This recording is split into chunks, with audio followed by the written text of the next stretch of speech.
और आज के बजट के हवाले से प्राइम मिनिस्टर साहब पहले से ये कह रहे थे कि जब ये बजट आएगा तो आप लोग खुश हो जाएंगे।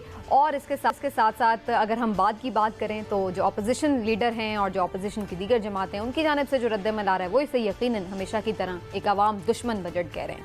देखना यही है, जायज़ा लेने की ज़रूरत है कि क्या ये एक रिलीफ बजट है जो कि कोरोना ज़दा मईशत के बाद दिया गया है, तो इसको हम एक स्टेबल मुतवाज़न बजट कह सकते हैं, या फिर ये कोई इक्तिसादी ग्रोथ बजट है जिसमें हम देख सकते हैं कि अब थोड़ी स्टेबिलिटी अगर आई है ग्रोथ रेट की तो उसके बाद अब मज़ीद उसमें इजाफा चाहती है हुकूमत, या फिर ये कोई इलेक्शन बजट है कि जैसे अब उनको भी मालूम है कि वक्त आहिस्ता आहिस्ता जैसे गुजर रहा है तो उनके लिए इलेक्शन में दोबारा आवाम के पास जाना कहीं मुश्किल ही ना हो जाए, तो आवाम को खुश करने की कोशिश की गई है।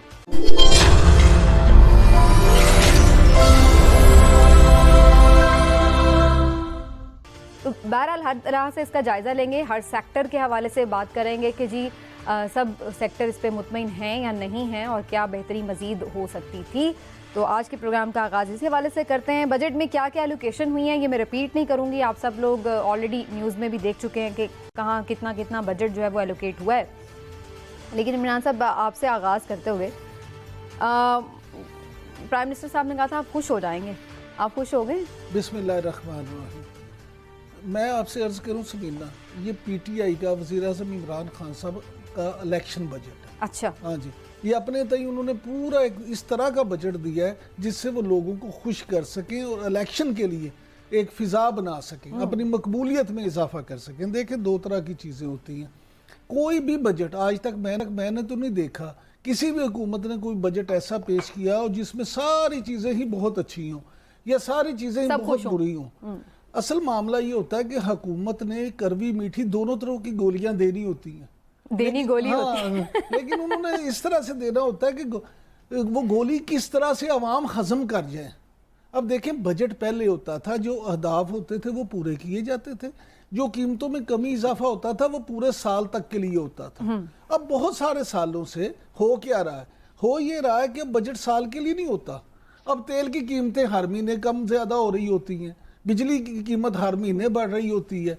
इसी तरह से ये चीज़ें जब ऊपर नीचे होती हैं, रोज़ाना मिनी बजट आते हैं, ये सारी चीज़ें अब उस तरह से रही नहीं। ये अवाम को हर दफ़ा इसलिए अवाम का ज़्यादा इंटरेस्ट भी नहीं रहा, मुझे तो लगता है। इसलिए अवाम जो है ना, अवाम को हर हुकूमत बेवकूफ़ बनाने की कोशिश करती है। लेकिन आज के बजट में जो सबसे अच्छी बात है वो ये है कि मैन्युफैक्चरिंग जो है पाकिस्तान में, वो लार्ज मैन्युफैक्चरिंग है, वो एसएमई है, यानी स्मॉल एंड मीडियम या इवन कॉटेज इंडस्ट्री। इस बजट में ये कोशिश की गई है कि उनको रिलीफ दिया जाए, उसको प्रमोट किया जाए, और अगर ये काम वाकई इस तरह से हो जाता है तो देखें लोगों के लिए रोजगार के मौके भी खुलेंगे। ठीक, और जब रोजगार के मौके खुलेंगे, आमदनी होगी, तो लोगों को रिलीफ भी मिलेगा। चलिए हिलाली साहब से भी पूछते हैं। हिलाली साहब, आपको बजट में क्या अच्छा लगा, क्या बुरा लगा?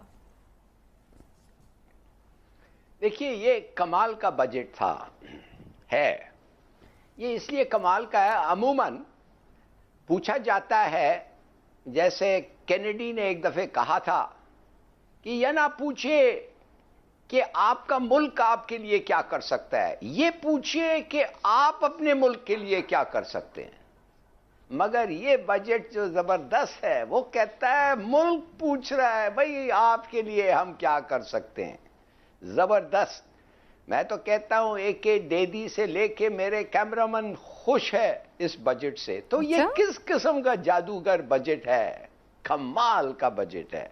देखिए, ये बजट में टैक्स एग्जेम्पशंस, टैक्स छूट, माने एक मुल्क में जिधर लोग टैक्स देते नहीं है, टैक्स छूट मिल रहा है। अब आप बताएं, जबरदस्त है कि नहीं। इंपोर्ट ड्यूटी के कट्स, एक्सपोर्टर्स और इंडस्ट्री, गाड़ियां, फोन, पैसे कम, टैक्स छूट, कट, सब्सिडी, इंक्रीज, पीटीआई के बड़े जबरदस्त एमएनएज जो हैं उनको पैसे मिल रहे हैं। 670 बिलियन रुपया से लेके 700 बिलियन एक्सपेंडिचर उनका इंक्रीज कर दिया है। वो बेनिफिट कर रहे हैं। 10% सैलरी पेंशनर्स के लिए, 20,000 आम सैलरी, इंसेंटिव, वैट 850 सीसी गाड़ियों के लिए खत्म कर दिया, सेल्स टैक्स 12% कर दिया 17 से, फार्मेसी कस्टम ड्यूटी खत्म कर दे, 350 दवाइयों पे कम हो गया। मैं तो कहता स्टॉक एक्सचेंज, माय गॉड, उनको भी इंसेंटिव मिल गया है। हाउसिंग को लोन्स मिलने जा रहे हैं, 3 लाख से 20 लाख किसानों को लोन्स मिलते जा रहे हैं। दूध और शहद की बस नहरें बहने वाली हैं जल्दी। भाई आप मुझे बताएं, मगर एक ही सवाल अब रह गया, सिर्फ और सिर्फ एक सवाल, ये पैसे आएंगे किधर? आपसे मैं पूछना चाहता हूं, भाई कोई रोबस्ट स्कीम रेवेन्यू जनरेशन के लिए है? कोई नहीं है। एग्रीकल्चर टैक्स लगाया? नहीं। टॉप 5% सबसे अमीर जो इस मुल्क में हैं, वो उन पे टैक्स बढ़ाया? बिल्कुल नहीं। रियल एस्टेट टैक्स लगाया? बिल्कुल नहीं। क्या अच्छा प्राइवेटाइजेशन 1000 अरब जो हम गटर में फेंकते हैं हर साल, वो होने वाला है और वो पैसे बचेंगे? बिल्कुल नहीं। तो फिर पैसा आएगा क्या? कर्जे ही लेंगे हम। अच्छा, ये गुजारिश भाई, इसलिए मैं कहता हूं समीना, तुम हमारे साथ बैठना चाहिए एंकर ना बन के। बिल्कुल सही कहा तुमने। ये IMF फ्यूरियस, वो तो पागल हो गए IMF, वो इतने नाराज हैं और कह रहे तुम्हारा डिफिसिट बढ़ रहा है, तुम्हारी इन्फ्लेशन इंक्रीज होगी, तेल का प्राइस तो तुम नहीं कंट्रोल कर सकते, वो बढ़ रहा है, 7% कल बढ़ गया है। तो कहने की बात ये है, मैं समझता हूं इंशाअल्लाह कि हमारे कप्तान साहब को ये सब बातें पता है और उन्होंने एक चाल चला है। अच्छा, बड़ा जबरदस्त चाल है। अगर ये चाल चल जाए, ये इलेक्शन उनका है। अच्छा, चलिए, हिलाली साहब ने तो बड़ी जबरदस्त बातें कर दी हैं। इसका मतलब है हिलाली साहब भी मेरी इस बात से मुत्तफिक हैं कि ये इलेक्शन बजट है, ये खुश करने की, आवाम को खुश करने की और जो है ना एक मजीद एक कोशिश है।